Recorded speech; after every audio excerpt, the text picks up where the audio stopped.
Çalışın həyatda heç kimi olmayan adamlarla yaxın münasibətiniz olsun. Heç kəsi yoxdur. Heç bir dayağı yoxdur. O adamlara dayaq olun, dəstək olun.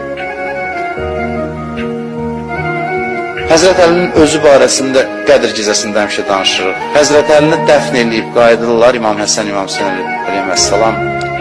Görürlər ki, bir xarabə bir yerdə, xarabalıqda bir qoca kişinin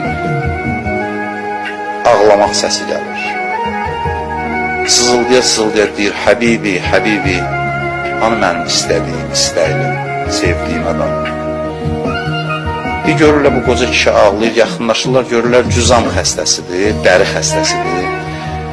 Dəri xəstəsi olduğuna görə şəhərdən çıxardıblar bunu, gedib bir xarabənin içində yaşayır.